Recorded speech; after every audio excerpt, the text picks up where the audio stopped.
everyone. I'm Ishika. And I'm Akshay. The thing about wildlife is anyone can fall in love with it through science, photography, literature, or innocent observation. Sharing their love today is Tarun Nair, a wildlife conservationist and herpetologist who studies rivers and riverine reptiles. He works for the Ashoka Trust for Ecology and the Environment in Bangalore, but the views he expresses today are personal. So, hey everyone, welcome back to the thing about wildlife. And today we're super excited to have with us Tarun Nair. He is an ecologist, hydrologist, conservationist, and his work has been committed to the central Indian landscape for a long time now. He was also the assistant curator at Ashoka Trust back in 2013, and he was involved in capturing and husbandry of crocodilians. As executive officer of the Gharial Conservation Trust, he is involved in research, management, public education, and policy. He has undertaken a survey on human crocodile conflict in India, and his MSc was on population estimation and habitat design. He's currently associated with ATREE, which is the Ashoka Trust for Ecology and Environment. And so we are super excited, and we're really looking forward to this conversation. So welcome, Tarun. Yeah, thank you. So Tarun, I think we can start from the beginning, right at the beginning of your journey, which is probably in your school days. You went to Valley School in Bangalore. For our listeners, this is a sprawling school campus surrounded by a scrubby forest, and it's one of Jiddu Krishnamurti schools, which has a very inclusive philosophy towards education. And it's no surprise that many people, a disproportionate number of people coming from these sorts of schools, are in our field. And so, did this early training influence your internal compass and your personal philosophies? And tell us more about growing up in this place. Is this where your love for nature and reptiles in particular first began? Not really. So Valley School happened quite late in my life. It was only in class 11 and 12 that I spent studying there. So, yeah, growing up, I never enjoyed schooling as such. And after class 10, I gave up on formal education, although I was admitted to a college. And that's when I first got the chance to volunteer with a bunch of wildlife organizations. And since I got fully involved in that, I missed out on exams and all of that. And that went on for the next 3 years. So, yeah, so it was, I'd in a sense given up on education after class 10. And most of the work we were involved in revolved around rescue and rehabilitation of wildlife, mostly urban wildlife in and around Bangalore. And that was also the time I got involved in monitoring illegal wildlife trade, especially of smaller sized wildlife like tortoises and turtles, birds, small mammals, and so on. And it was towards the end of 3 years that I had a little accident. I got bitten by a snake, and then I was put into hospital. And then my parents said, "Go back to school," like nothing else. And I'd heard about the Valley School from a bunch of people before that. And so my condition was, if I'm going back to school, it has to be the Valley School, because I heard that there were leopards and elephants visiting the campus. And that was really my only motivation to go to Valley School. I knew nothing about Jiddu Krishnamurti or his philosophy. And so all of that happened much later. And yeah, I'm pretty thankful to Valley School for having taken me in, because I was already 19 and no other institute would have admitted me into their program. So yeah, so I was 19 when I started class 11. And yeah, things went on from there. Wow, that's an interesting story. So, can we ask what happened with the snake bite? What snake was it, and how did it happen? So yeah, so this was so we used to get plenty of calls from either residents or people in the city. And it was usually a case of a snake in somebody's house or in the kitchen or bathroom or so on. But this particular call came from Tannery Road and from a temple nearby. And so I hadn't known the background till much later. So somebody saw the snake and beat it up.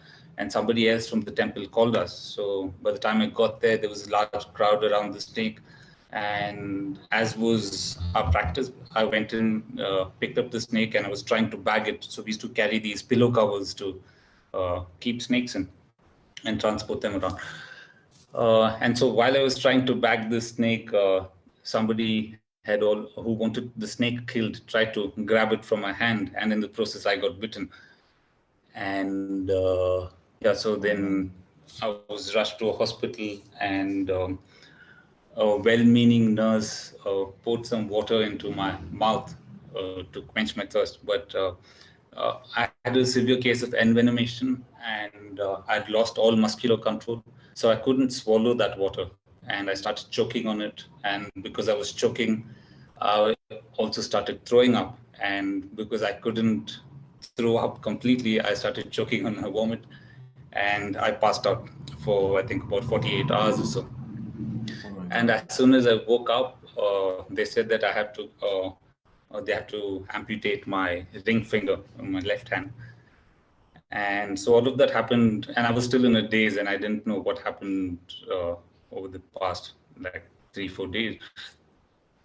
Yeah, so that went on, and I thought, oh, this is lousy luck. But then people are like, no, the initial plan was to remove your hand from elbow downwards because of how bad the bite was. But because of my general condition, and I was not in a state for general anesthesia, they said, let's just remove the finger and wait till he gets better before we have another major operation. But luckily, they decided that they can just manage the rest of the injury with this finger being amputated, and that they didn't have to take off the rest of my arm.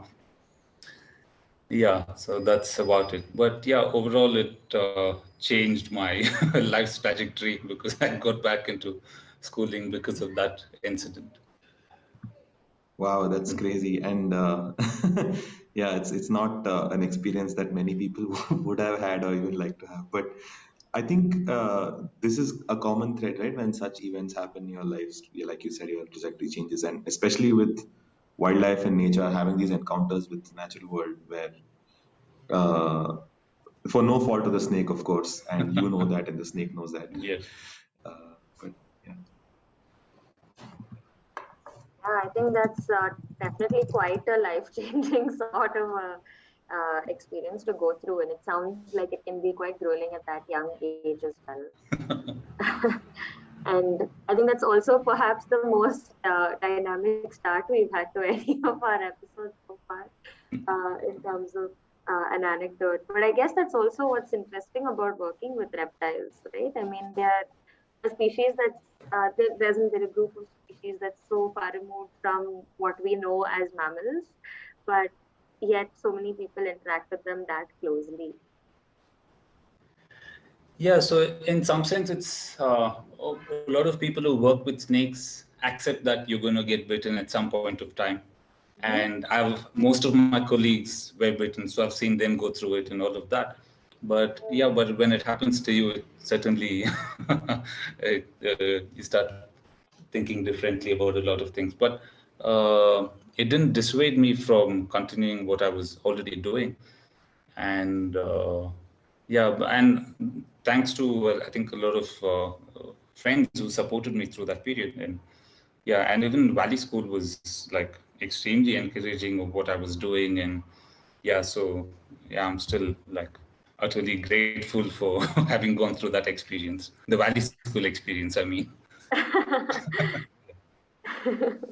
No, I think that's so great. And I think also, like what Akshay was saying, that since you very clearly knew that it wasn't the snake's fault, I guess it didn't affect your love for them or reptiles in general.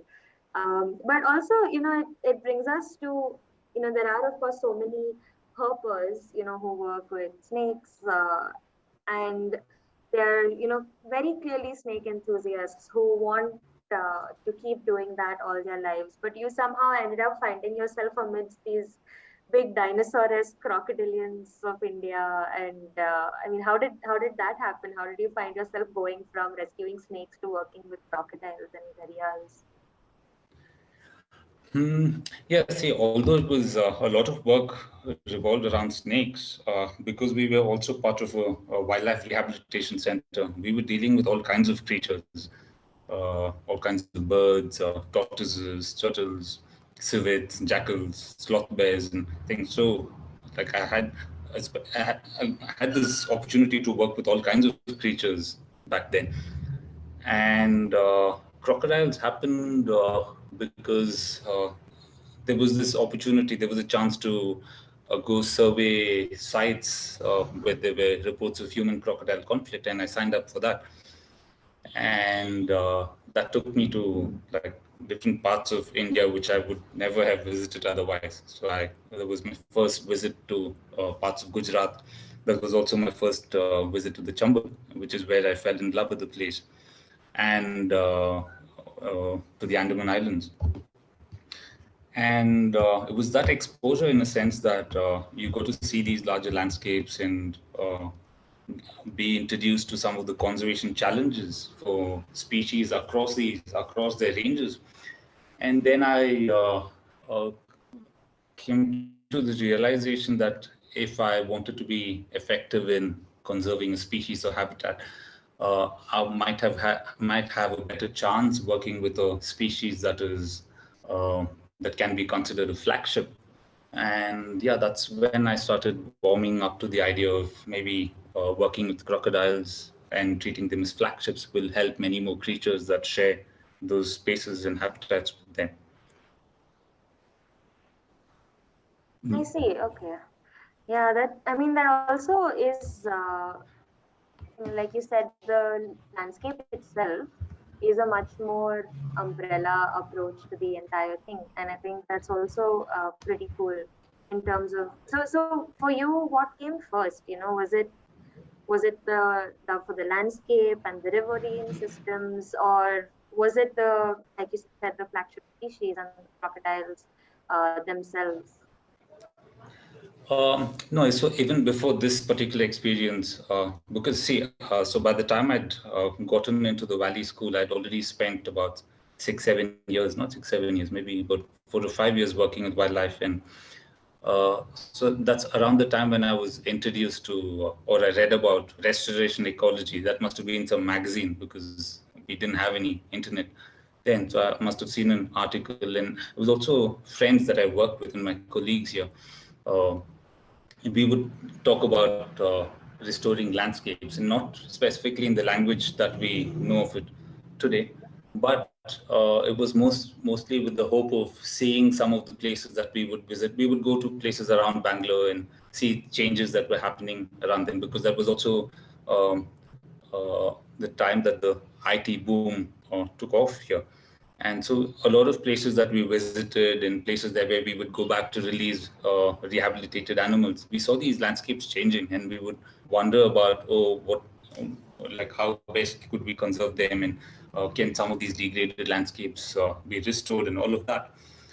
And also after class 12 in Valley School, I'd fallen in love with the campus itself, because it's a wooded campus surrounded by reserve forests.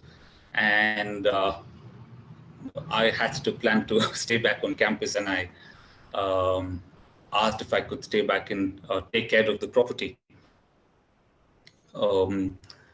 So they agreed, and so that allowed me to go around and look at afforestation activities and taking care of weeds and keeping cattle out. And we also had a lake in school, and we'd had a drought for I think a couple of years, and that lake dried out.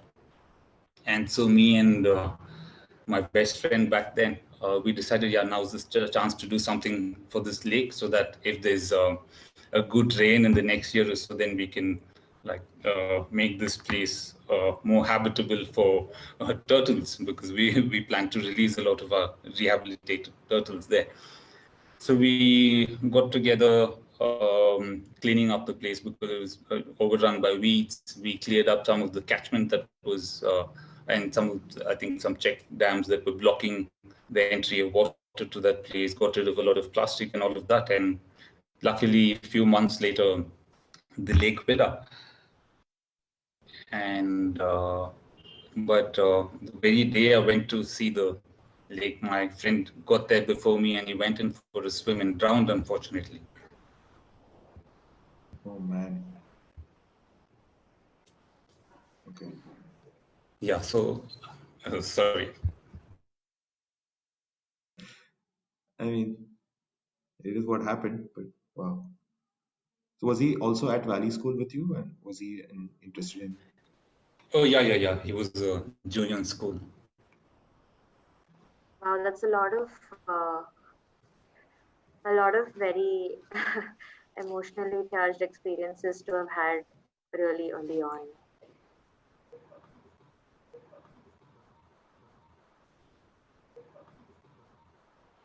So after this incident, did it change your interaction with the Valley School and that landscape? Was that something that was a motivation for you to move out then, say, because you were the assistant curator at the Madras Crocodile Bank for a while? Was that Oh soon yeah, after but this?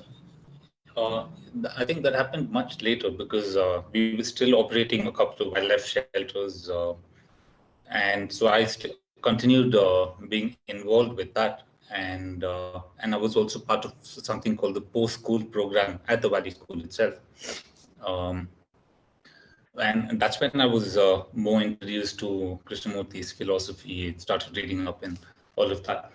And because I was still in school or living on campus, I they allowed me to have my own room, and I was operating a little rehabilitation center there also. So I had a bunch of birds. I was bringing up a civet and so on, loris and all kinds of other creatures. So that went on for a couple of years, and it was around then that I wasn't keen to go or join a regular college, so I, uh, I I joined the life sciences program at Indira Gandhi National Open University, which is a correspondence course.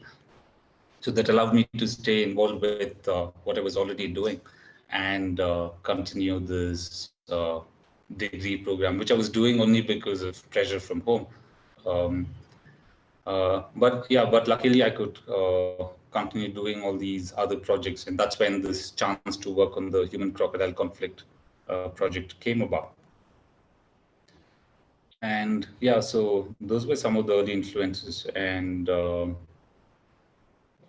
was after that that then I worked on another project that the Croc Bank was involved in, which is the King Cobra telemetry project in Agumbi. And then somebody told me about, and I'd only heard of the Wildlife Institute until then. And so that was at the back of my mind that, yeah, maybe this is an option if I manage to finish my bachelor's. And then somebody, I think, told me about the master's program in Bangalore in NCBS, and I just applied, and yeah, I was surprised that I got in at all. Actually, I mean, considering what you've told us already in terms of how involved you've been with every aspect of wildlife that you could associate with from a young age, it doesn't surprise me at all that you were picked to be part of that program. I think, you But also, I don't think I had the academic qualifications to get in. in that case, I think, I mean, you're such a great example in terms of just how much you can learn from being in field and doing things actively. I think that's I mean, bookish knowledge is one thing, but of course, you learn so much more in field. And I guess that's something one should give a lot more value to as well. Yeah, so I mean, also building upon what you were saying about your work at MCBT, you've seem to have done a lot of work in urban areas, in semi-urban areas. You've worked in the field, you've done rehabilitation work, and of course, MCBT also does work with a lot of captive individuals. So, what was that difference like? How different was it to experience, working with animals in captivity versus out there in their natural habitats? Hmm. Yeah, well, so I joined the Croc Bank mainly because they had this Gharial project that was based out of Croc Bank. So I primarily joined the Gharial project after the master's program. And because I had worked with animals in the past, they asked like if you'd be interested in helping with curatorial tasks since you're already going to be here. And I was like, sure, because I've always enjoyed working hands-on with animals. And I thought it would be a good chance to get back to doing that. But unfortunately, it wasn't a particularly great experience, the curatorial work, because and I think that would have been the case for anyone who's worked with wildlife before, especially someone who's involved with rescue and rehabilitation. And it was quite disappointing seeing the conditions of the animals housed at the crop bank.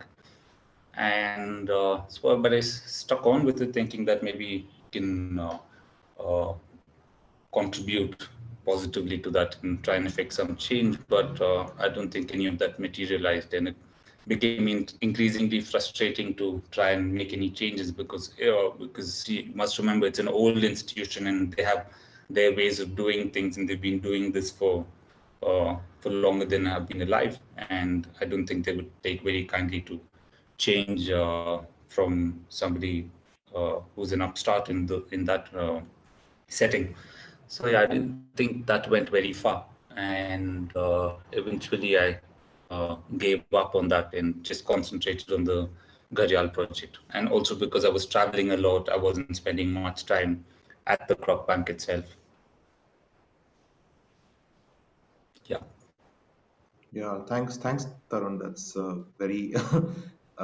It's great that you're being so honest and yeah, and real about these things, and I guess that's a theme that our listeners will will Okay, realize but as you go. see, your podcast shouldn't get into trouble. So if you don't want to refer to the Croc Bank as the Croc Bank, you can just call it a Tamil Nadu-based reptile zoo or something. People will know what we're talking about.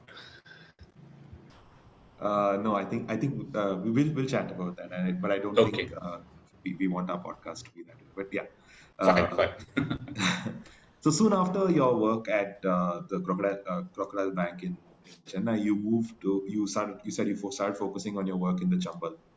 The Chambal No, is, actually, that was all happening in parallel. So I see. the yeah, so after my first involvement was around I think between 2006 and 2008, while we were doing these conflict surveys and going back both to train forest department officials on how to deal with conflict situations, how to remove conflict animals from those areas, and training villagers on living safely with crocodiles and so on. So yeah, kept going back, and then when we had the chance to, or we were deciding what projects to do for a master's thesis, I had only two considerations. One was to either go and study conflict in the Andamans with saltwater crocodile, and that proposal got shot down immediately. And my second option was to study gharials in the Chambal, and that was luckily accepted. Yeah. So and then things just continued from there on. And so although I was based out of the Croc Bank after the master's program, I still kept going back to the Chambal and both to continue some of the monitoring that we were doing from the master's course. And that was also when the Ministry of Environment and Forests set up a tri-state committee uh, for management and coordination between three states. So the Chambal Sanctuary itself is straddled across MP, UP, and Rajasthan. And there was very little coordination between three state departments. And so this committee was supposed to uh, get them to uh, decide on a set of common objectives and find some way of working together. And that was a good experience in the sense of getting to know how policy decisions are taken at that level and how difficult it can be trying to coordinate between so many agencies and states and organizations and individuals. So that was a good learning experience, but I'm not sure very much came out of it. And yeah, that part is disappointing, certainly. Yeah, I mean, the alternate timeline of your career trajectory is you going to Little Andaman and feeling saltwater crocodiles through the muddy streams. And we were told by our professors, who are also your professors at the master's program, that one of the prerequisites of a master's project is you coming back alive to present it. Yeah, so I had planned to the proposal. Yeah, I wanted to capture animals in stomach flush and look at their diets and figure out if them not having enough resources is why there's conflict. And yeah, it was in many ways not a well thought out project, but if I had the chance, I would go and do something on similar lines. Amazing. And I think even the Chambal, I mean, for our listeners who are not familiar with it and probably have seen Pansing Tomar or other Chambal-based narratives, I think that one would expect that these would be equally dangerous. Um, so the difficult part was dealing with people, and yeah. So see, there've been generations of researchers who worked there, especially since the mid 1970s when Project Crocodile was initiated. So the landscape has had its fair share of researchers going in, working there. And local people know about people coming there and working. So in that sense, my going there was not a novelty, but because there was a lot of pressure on the system in on the protected area, both for fishing and from the sand mafia, they didn't take very kindly to people studying gharials because they knew most of the opposition was from researchers interested in gharial and other species like the skimmer and freshwater turtles. So yeah, we did face a lot of opposition in that sense. We would get stopped by the sand mining guys, even if we were not interfering with them, even if we were simply setting up our survey stations and so on. People would try and take away our binoculars. They also try to steal life jackets, and we were basically getting bullied in that landscape. And it took a while to get used to that. And again, I was lucky to have some great people to work with, people from the area. And yeah, so things fell in place. And but the best part was it simply is a fascinating landscape, in spite of all the disturbances and challenges and so on. And yeah, I think that's what keeps people going there. And you realize that, or at least I realized that even more after having had the chance to survey a bunch of other rivers following the Chambal experience. And really, no place matches up with the kind of wildlife and yeah, the life forms that still survive in that particular system. So really, it really was a treat to have been able to work there. Yeah, no, definitely. I think, like you said, there's so much more biodiversity there than we realize. I mean, I think we just think of it as a system that's unlike a rainforest and not look much further beyond that. But like you said, there's just so much going on. And considering that landscape is also very politically charged, and like you said, even when you were doing nothing wrong, you did get bullied. And outside of your academic interest in the species and the system, you also clearly care very deeply for the fate of this, landscape and waterscape. So, how did you also find yourself finally getting involved in a lot of the on-ground conservation uh, work that happens there? Because we know now that you've also tried to combat some of these issues like sand mining. Yeah, so even during the master's work, and I think this probably had to do with my experience and background of having monitored wildlife trade in and around Bangalore for very long, especially the pet trade and the illegal meat market and all of that. And yeah, this is something that I didn't mention. So by the time I was 19, I was fighting like a dozen court cases and so on, because we got ourselves these permissions from the Forest Department, and they're allowed to authorize people under the Wildlife Act to uh, assist them with conservation related activities. So I had this, I think, uh, inclination, maybe perhaps, to get into trouble.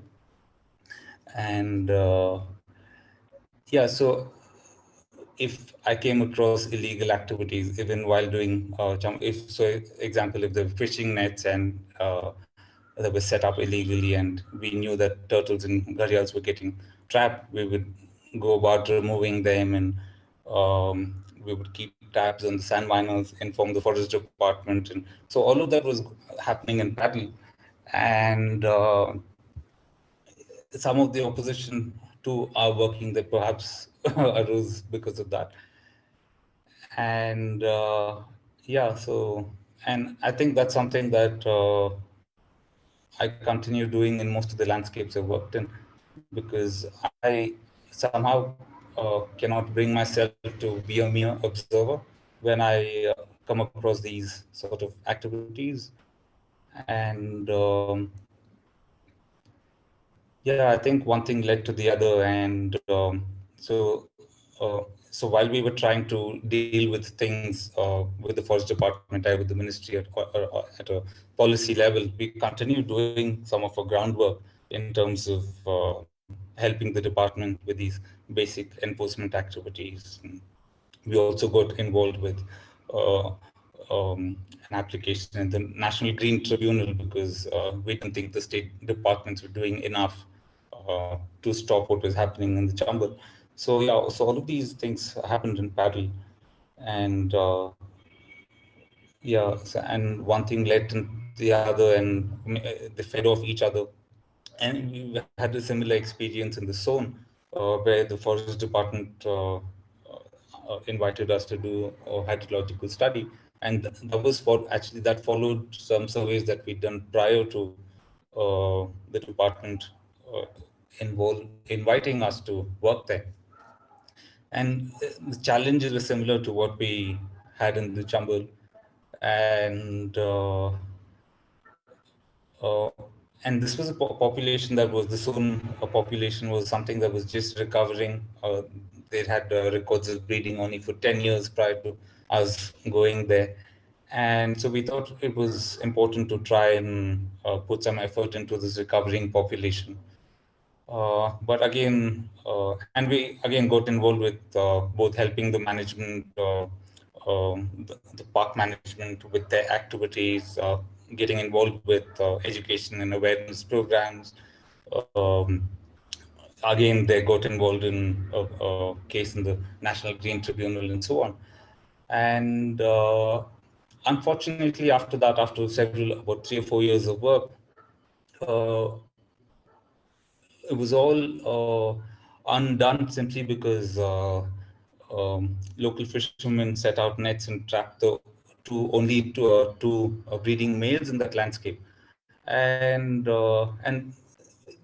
in some sense, this was a recurring theme, because after several months, several years of working in landscapes, you often ended up in a situation where the species and the place was worse off than when you started.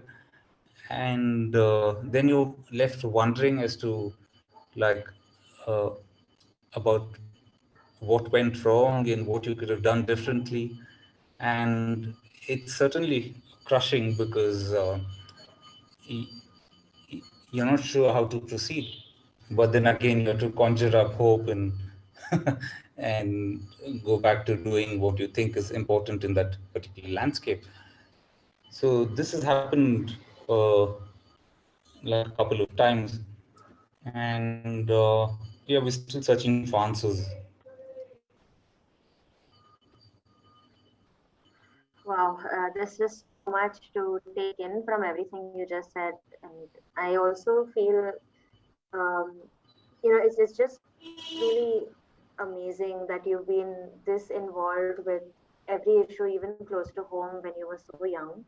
And very few people, I mean, such a small minority of people from this field that actively put themselves out there on the line, even at the risk of being personally targeted by the people you're going up against. And I think that's quite amazing.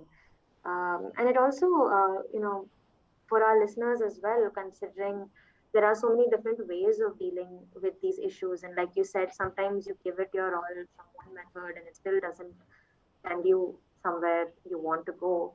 Um, how different are the approaches of, say, a conservationist versus an activist? And where do you think you fall along that spectrum?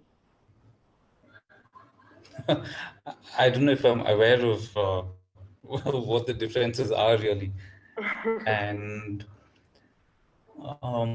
maybe you could put on the conservationist hat when you're working with governments and uh, trying to deal with issues through consultations and trying to work with people rather than take them head on, or to challenge the system. I think when you have to challenge the status quo in many of these places, then I think is when you have to put on your activist hat. Yeah. Yeah, that's definitely a lot of food for thought.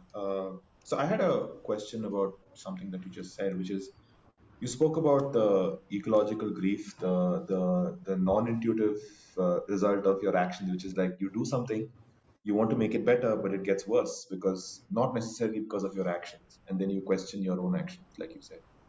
But you finally ended up with how you just gathered up your courage and just like move on and work. And I think that's something that is especially difficult for people starting out, and all of us, at least for me, for sure, because that's the reason why I would not be as brave as you would be, because handling that grief is very difficult. How do you do that? How is it that you get up the next day and still continue to work for the systems that you do? Oh, I don't know if there's any conscious process as such. Um, Things just come about. So I don't think you often get the chance to dwell on the grief. Um, there's a new challenge in some other landscape. Somebody's called you for assistance or for help or something, and I think often you're just responding to individual situations, and that carries on. And but it's when you try and there are moments when you think about what's happened and what could have gone better. And yeah, I still don't have answers to many of those things about if we would have done anything differently. And yeah, so I frankly don't have answers to that.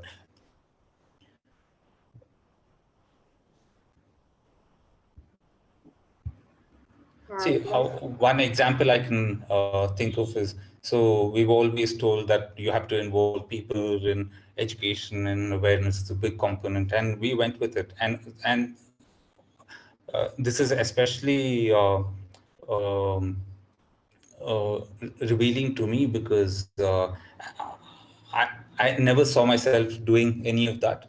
But because we were told that this is how you go in the landscape and engage with people and learn from them and tell them what you're doing. So, like this particular example that I'm talking about is, so we worked with local theater groups and organized street plays and puppet shows and documentary screenings and all of that. And this was following some surveys that we did after the Chambal experience, because we wanted to know how the Gharial was faring in other parts of his range.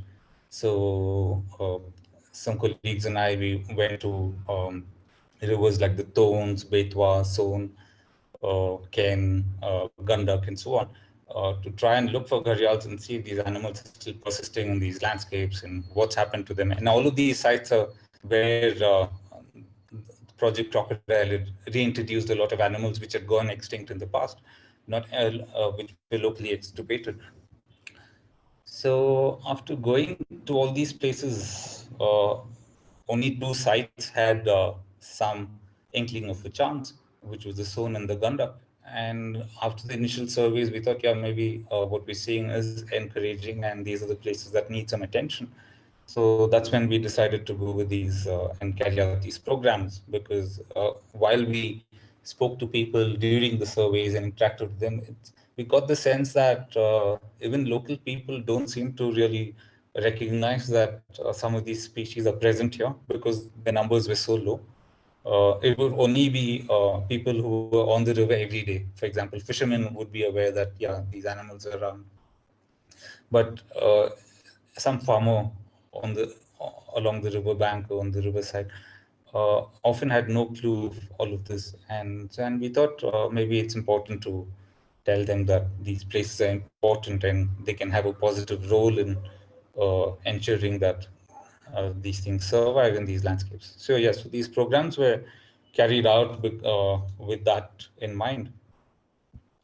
And yeah, so we traveled with these artists and these troops, uh, going from village to village, school to school, and this went on for week after week. And at the end of that, we had, I think, an audience of close to 15,000 people, and we were very chuffed about having reached out to such a large section of our target population. And we got the regional press involved, and people who we thought were influential in these landscapes, and all of that. And but it was only with time and having gone back to these landscapes after these programs that we started to doubt what we did and if any of that was effective at all. Because at its barest, we were simply, I think, a source of free entertainment to people. I think any sideshow or street act would have garnered a crowd just as large or even maybe larger. And we were often even told that people in the crowd, or the crowd was so large because of the female member in our team. And so, yeah, people would come and tell these, and then we like, why are we even doing all this, and what are we trying to achieve? And we also realized that the initial plan and the script and all of that had been written up in these programs were clearly influenced by our urban sensibilities. And we realized only after the troop had staged the first cut, and it really seemed woefully out of place in that setting. So then we had to go back and rework and try and figure out what the local dialects are and try to incorporate local nuances and other everyday colloquialisms and things that we were not aware of actually. And this also encouraged these artists to exercise their creative freedom and stuff. But as is often the case, this also meant that sometimes inadvertently we ended up perpetuating local stereotypes and superstitions and undertones of all kinds of societal inequalities based on class, caste, gender, and so on. And we would have liked to avoid the coarse and like crude ways that are typical of these parts of North India. And often we were not in a position to do or know better. And even with things like the use of religious and cultural references to seek support for Gharial conservation was not straightforward. Personally, being an atheist, I'd never considered the role of religion as a conservation tool. But because everything else that we tried didn't seem to be getting us anywhere, we decided, yeah, maybe give this a try. And but personally, it was difficult to grapple with this inconsistency. And yeah, and because we were desperate and desperate to reach out to a target audience, we went and invoked religion, and apart from feelings of empathy, pride, and stewardship, and all of this. And see, while we didn't have any way to formally assess what we were doing, we did think this was very important and achieved what we set out to do. But it was only after a few months that, and after people went out and got these breeding males killed, then we're like, yeah, this has come to nothing. And yeah, so that's how that part ended. And again, this was all in parallel to this. We got involved with doing other or addressing other issues, because it's not just local people uh, creating trouble for many of these species. We also had to deal with changes which are beyond the local realm, like what's happening with dams and large infrastructure. So in the Soane case, there's a dam upstream of where the sanctuary starts, and there's very little water for most of the year, especially in the dry season. So we went about doing a hydrological assessment of the changes brought about by the dam and how we could best address some of the issues, because the dam would release water every year exactly during the breeding season. So the animals would be breeding, but if there's an unseasonal release, then the entire year's nesting effort gets wasted. Yeah, so we tried addressing that, went about uh, studying what the hydrological requirements are, and wrote a report, presented it to the government, got involved in another court case, trying to get the court to give us a favorable verdict and ask the dam authorities to maintain ecological flows. But yeah, so all of that was happening, and then what with these, with the removal of these two breeding males, we back to square one, because like, what did we do all this for, and what are we trying to achieve? Because now there's nothing to show for it. So yeah, so these have been some of the challenges, and um, luckily, we've also had the chance to try and look at other aspects and other issues facing gharials. So some of the follow-up work in the Gandak, again looking at ecological flows, didn't have to deal with many of these issues, and there's still hope in those landscapes. So yeah, I think so. That's what keeps us going. Wow, that was yeah. This we can hear this podcast multiple times and get new things out of it. I think all of us listening to you. One thing that came about, which I want to ask you further, is about the lack of congruence between action and impact, especially when the action is driven by urban sensibilities.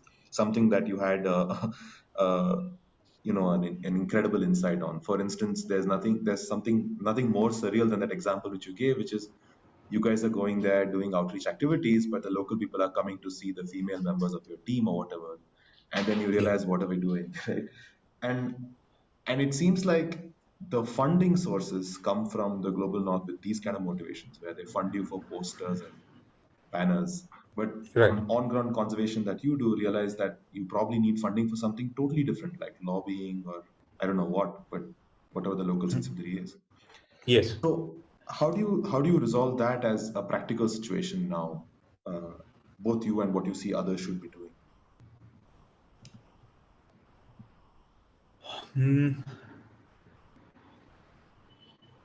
I really don't know. I don't know what the answer should be.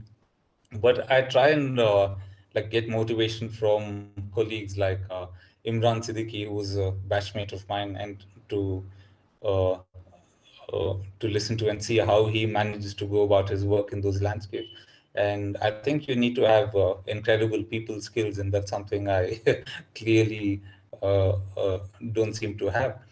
And I think that's something one will have to work on. And you also have to be open to be able to work with people who you generally may not get along with. Um, and yeah, I think uh, you have to be very focused, maybe even narrowly focused on your conservation objective, and not get distracted by who you're working with, what their motivations are, or what their politics are, and so on, because often you don't have that luxury. And yeah, we're still trying to, I think, find a way around many of these conservation challenges. See, it's it's much simpler to just do a research project and go about collecting data, write a report. Maybe if you spend some time and effort, get a publication out of that and all of that. And I don't want to get trapped into that, and I don't feel motivated just to do that. Um, I'd like to make some like contribution to these landscapes that I'm working in, not merely document what the challenges and threats are, but that part has been a struggle, really.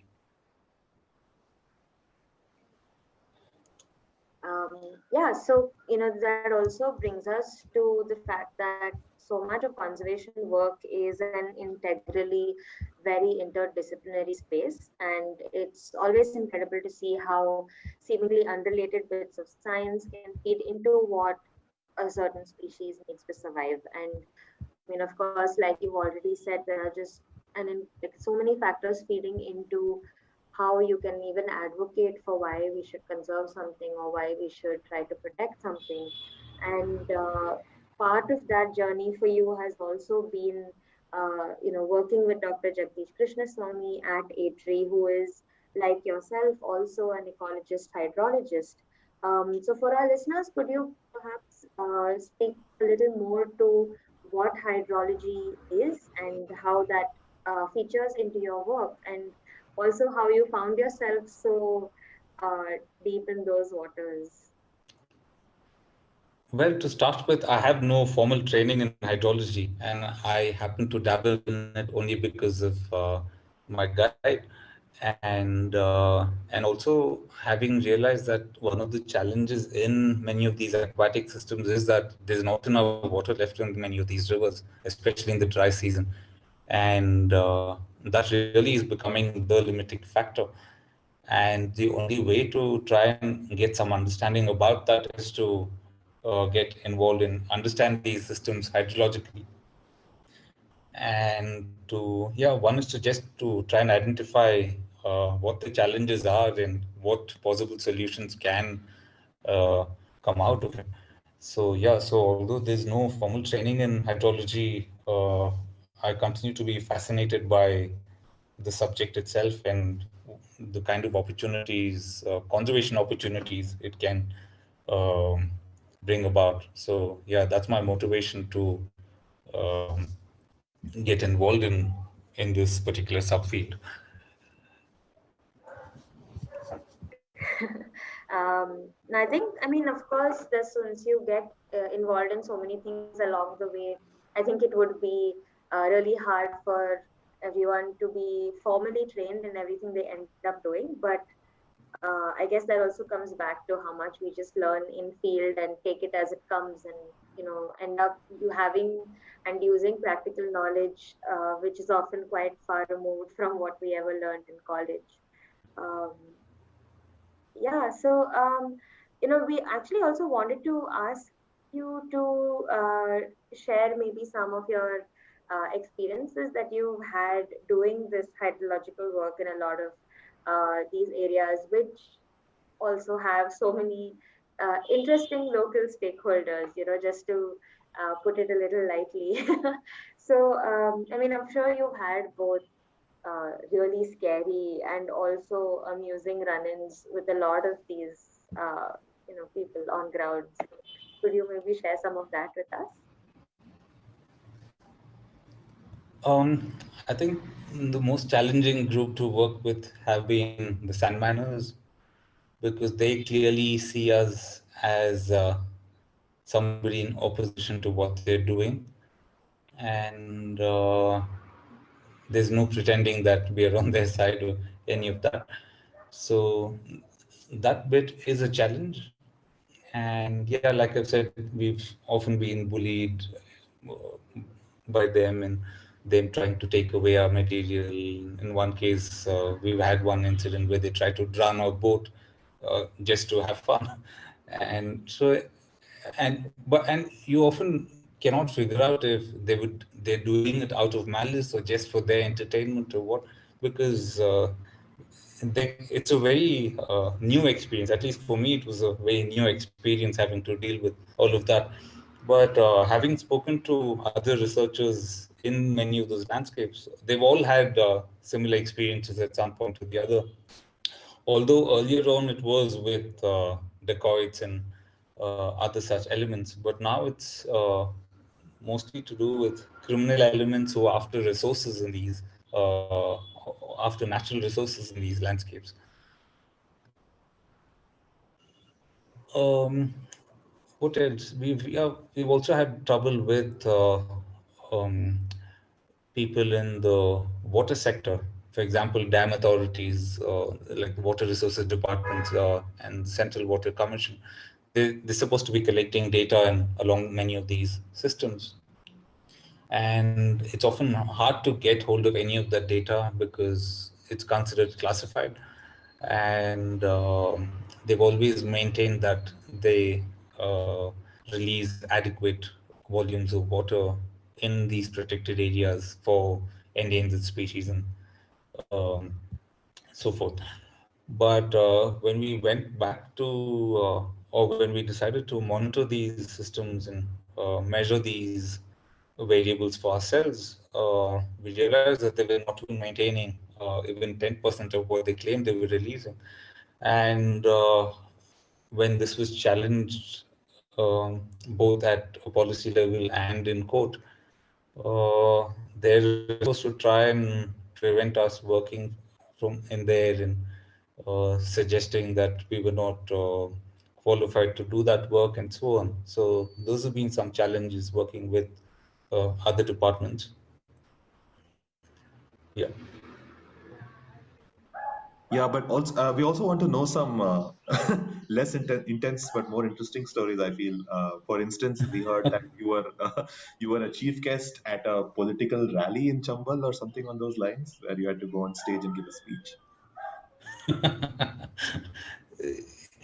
No, so we've been participants, willing and otherwise, at a bunch of such events, and sometimes they're political events, sometimes religious events.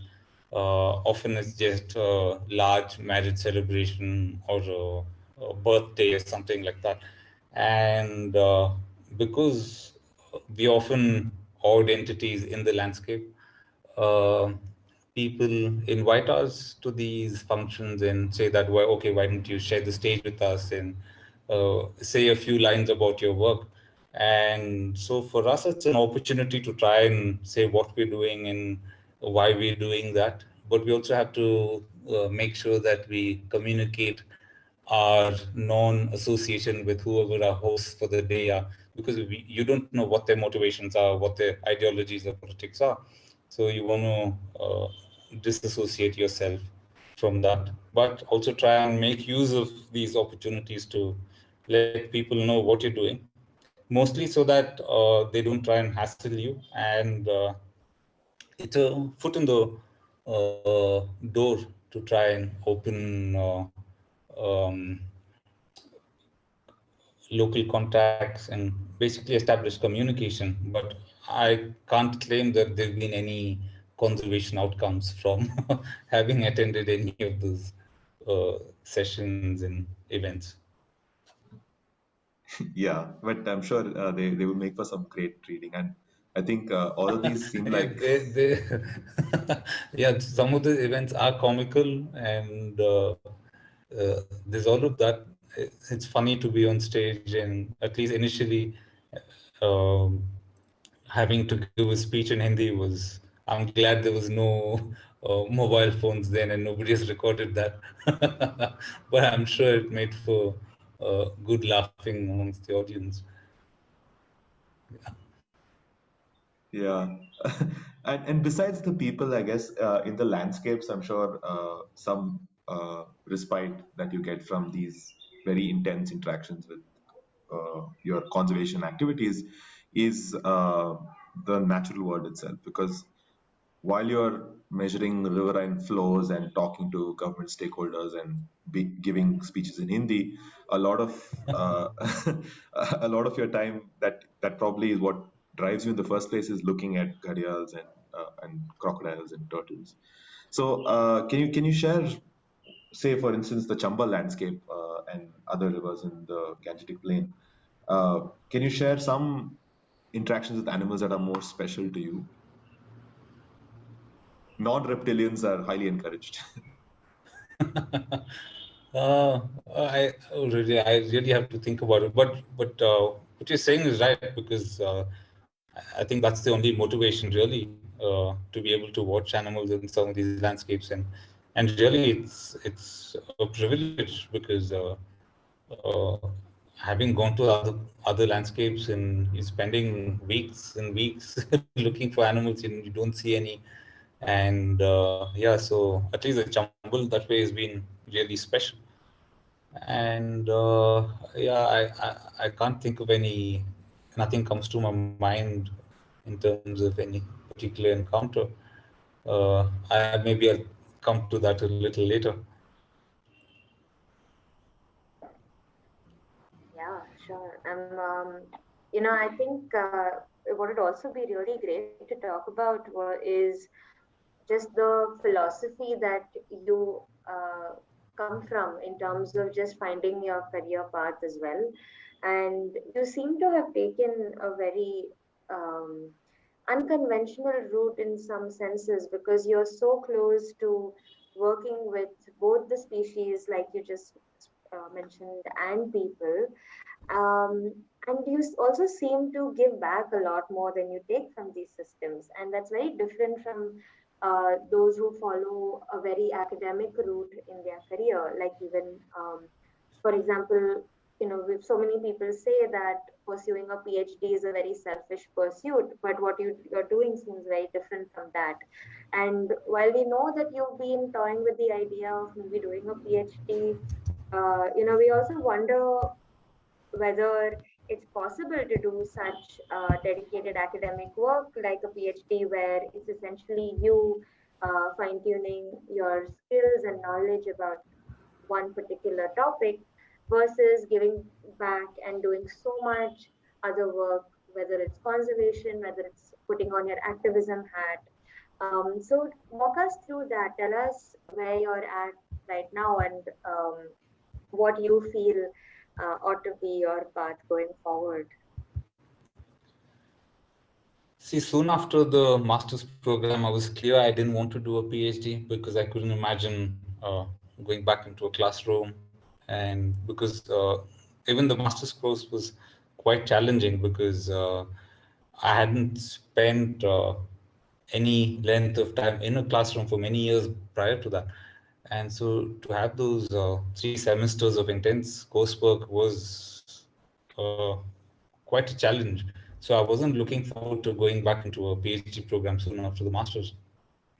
And yeah, so I got involved in a bunch of projects, and in a sense realized that I was just doing things that I had been doing for some time and not really learning very much, and not applying, uh, not thinking through in new ways. So there was some sense of stagnation.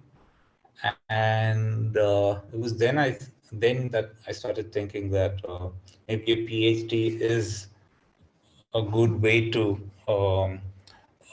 pick up new skills and learn new things. And because we're reading stuff from other parts of the world and the kind of research that goes on, you often think that, yeah, maybe there are answers in what's coming out of there, and it's worth pursuing some of that.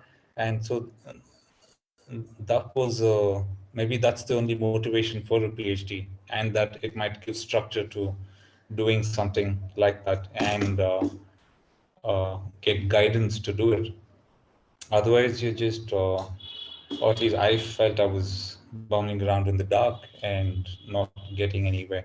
So yeah, maybe that's why I think maybe a PhD is one potential route to doing that.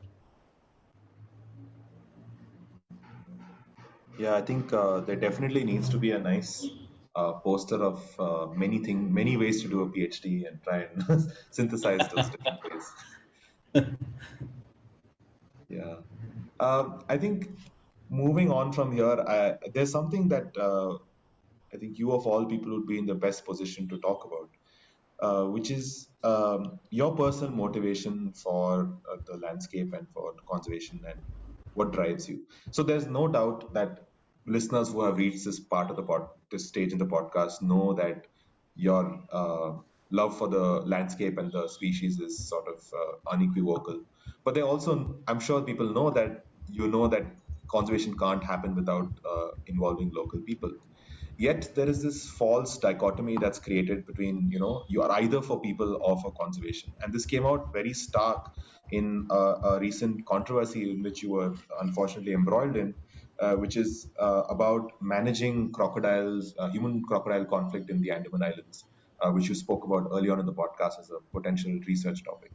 So you wrote a very powerful article in The Wire explaining why culling these animals, basically killing them, is not a blanket solution, but that drew a lot of flack from a lot of people even within the conservation community. But you stuck your ground. So can you tell us about your motivations for doing that and why you think that this is even a problem? Well, I think simply put, any decision or any management decision or conservation recommendation should ultimately be beneficial for the species in question. And to me, the idea that culling is going to reduce conflict and in the long term get local support for the species was not convincing at all. And that's one of the reasons why and the first article explained why I thought the particular way I did, and it drew from examples and experiences from other parts of the world. And yeah, so that was basically that basically broadly um, explains why I took that position. And then the response to that was rather strange because uh, I was accused of having had that position because I'm in an urban setup and therefore suggesting that I don't have the uh, maybe right to talk about what happens in these landscapes.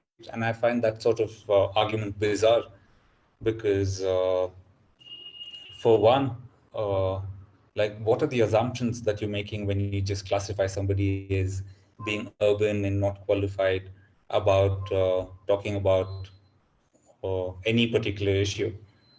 And so would that mean I'm only allowed to talk about what happens in Sakar Nagar because I'm a resident here? Yeah, so those are some of the issues that I had to deal with. And my second response is primarily because I was also working with people in the Andaman, trying to explain why in the administration. And we were able to hold back that proposal while some of these arguments were being examined. And I was told that, but one of your seniors has openly has been very dismissive of some of these claims, and how are you going to counter that? And that's why I had to respond saying that their arguments have no validity because uh, rather than counter the arguments that I'd made against the culling, their opposition was to who they perceived I was or what they thought my identity was. And I thought those arguments and those considerations are irrelevant and cannot be encouraged, especially from a senior ecologist.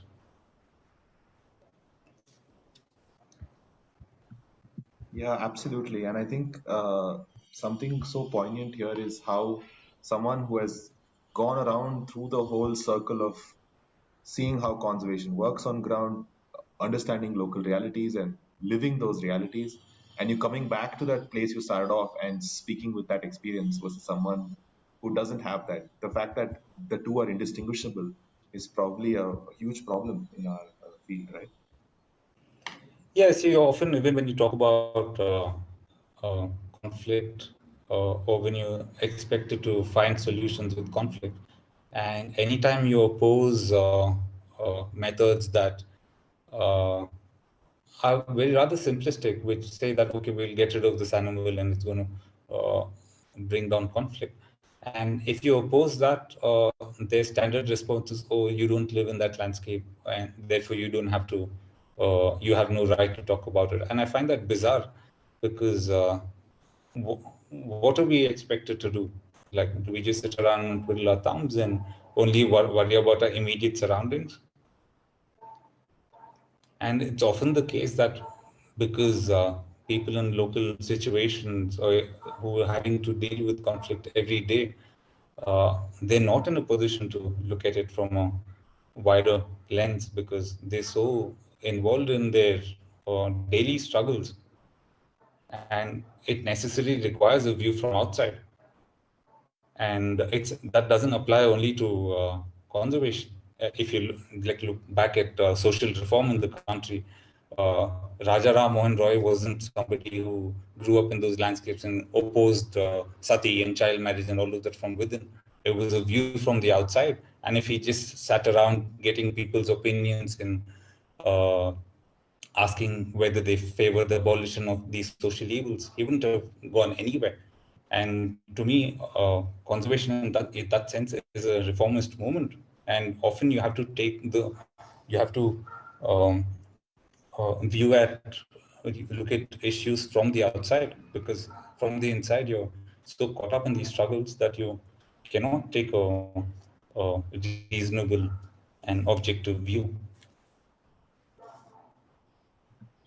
Wow, I think this should be recommend the transcript of this podcast. Your section should be recommended reading, because for young conservationists everywhere. Because I mean, we're not saying this just. I don't think I'm saying this just to say nice things to our guest, but because it's so important that your internal needles should have moved ahead of what you're trying to propose for society's needle. I think what you just described. So thank you for that.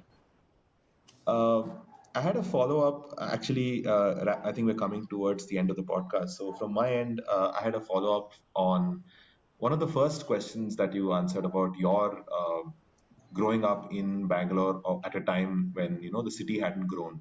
And I think this Yeah. is a reality for urban Indians across India. Take any city, outskirts of Pune, outskirts of Guwahati, outskirts of Delhi, all of which have transformed incredibly in the last few years, and incredibly being a non-positive connotation, because and it has resulted in so much transformation. And I think your lived memories of the ecologies of these places are also lost. And is that something you think about, and is that something you plan to explore from your academic or non-academic interests? Um, I don't have a straightforward answer to that. See, while I miss many of the places that I've grown up around, especially around Bangalore, and I've seen the loss of these ecosystems and habitats and so on. But having traveled and looked at larger landscapes, and from examples from other parts of the world, uh, I often think that maybe it's inevitable that um, places around city centers get destroyed, uh, and maybe an increased urban aggregation of India's population will help free up more habitat where many of these species have a better chance. And what I'm referring to specifically is rural emigration, because of the kind of pressures on our protected areas and areas outside protected areas, and pressures in terms of the numbers of people. I think species may have a better chance at recovering only if those pressures are removed, and those pressures mean reducing the number of people and the human population densities in these landscapes. And so I hold great hope out to mass rural emigration. And there are examples from, say, parts of Nepal where so many people have left these village sites to work in cities, and that's probably the only example of a developing country recovering its forest. And that's simply because people are not going in and chopping firewood and extracting raw materials out of these landscapes. And I think, and we already know that there's a lot of rural transformation in that sense. Some of it which was reversed because of the lockdown. But I hope more people leave these landscapes, go into urban centers. And it's also what a lot of people aspire to do. Younger generations of fishermen don't want to go out fishing. They've seen more of the outside world. And I think one of the transformative technologies has been the mobile phone. You go to any of these landscapes, most people have seen a wider world, and I'm fairly sure that they don't aspire to go around plucking shoots and roots and catch fish and all of that. In many of these landscapes, you see kids practicing. They aspire to go to these dance shows and all of that, and that basically means they're spending less time moving around these forests, and there's less disturbance to wildlife in these places because few kids are going out hunting, few people are going out hunting, and those benefits will improve uh, much more as more and more people leave those landscapes and move into city centers and more urbanized settings. So yeah, while the immediate surroundings of these urban centers might take a hit, maybe overall there's more landscape and more habitats that will be freed up for wildlife. But yeah, that's a difficult one because some of these places are where these have been your formative years are in these landscapes, and they do uh, have a special place in your heart. Yeah. Yeah, I think having to, the fact that you not only have this lived experience at local scales, but an awareness of the global situation, global in this case is India, I guess, and how, your grief in one place may be linked to ecological happiness or whatever that means in another landscape. And I think that awareness is probably something that we should all have to sleep better at night. And I think I want to ask you again, finally, another follow up based on this, what you just said is what you just said about how rural India has aspirations to move to urban areas, to aspirations to an urban life, which uh, seems to run antithetical to a lot of top down social efforts, both from the government and the NGO space, because you hear about how agriculturists are unable to sell their land because of agricultural rules, which don't allow you to only sell it to other agricultural purposes, because of which people are forced into this, and therefore neither does wildlife regenerate nor do people's livelihoods improve. And it seems like this sort of fact is not so commonly seen in our circles in the conservation space because there's a need to, impinge upon local people aspirations that they may not necessarily have. Where do you think that comes from? Do you think there is some deeper motivation for that? I've often thought of that, and I wonder if it's to do with the politics of some of these people. And I suspect it is to do with the politics of the left, where they imagine these self-sufficient rural households and societies and all of that. But really, life is not that, and it's not going in that direction at all.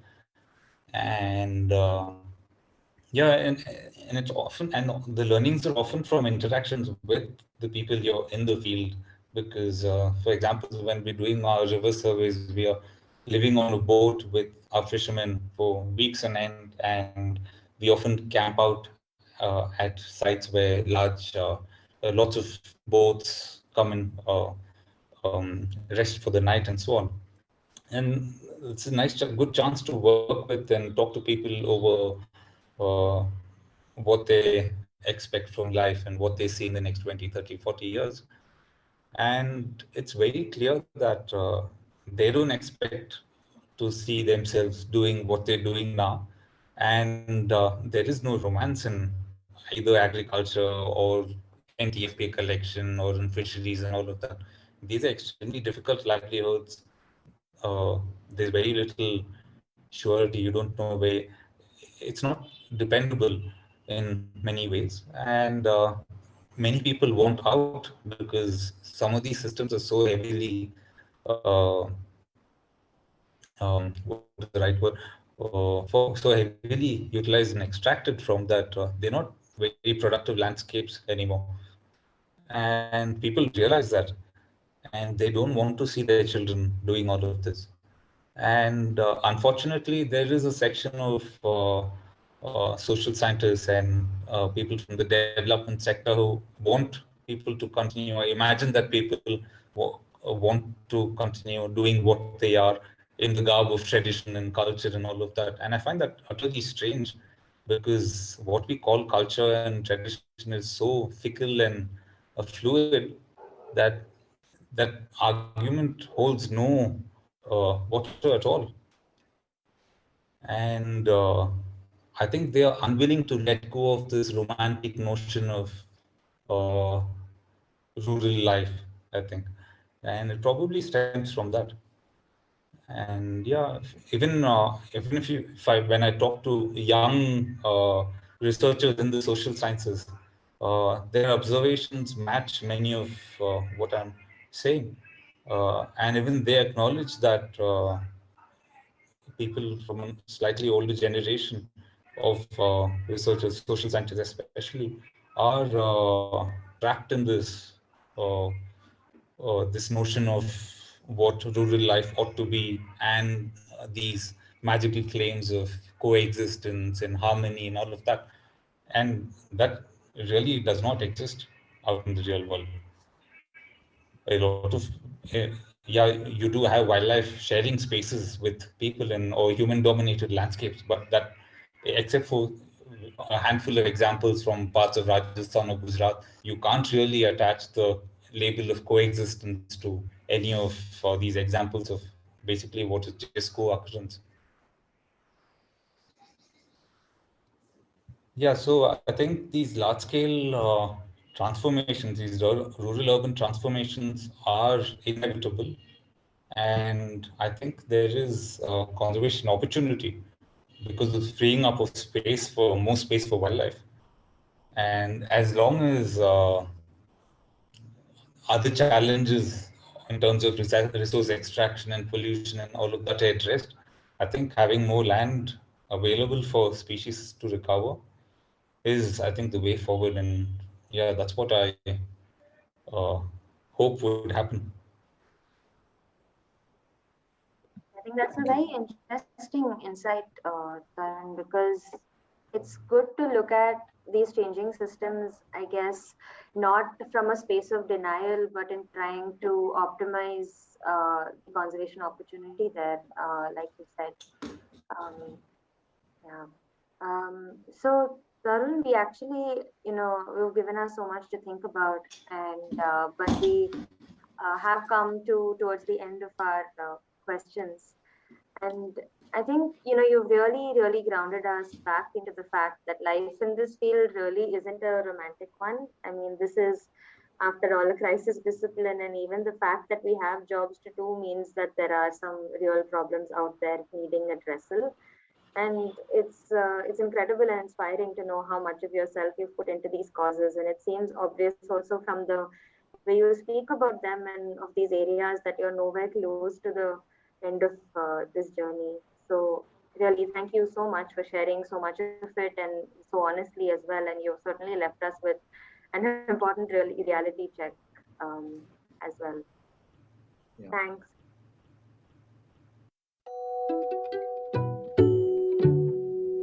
We had a great time recording this episode. We hope you enjoyed it too. Thanks for listening.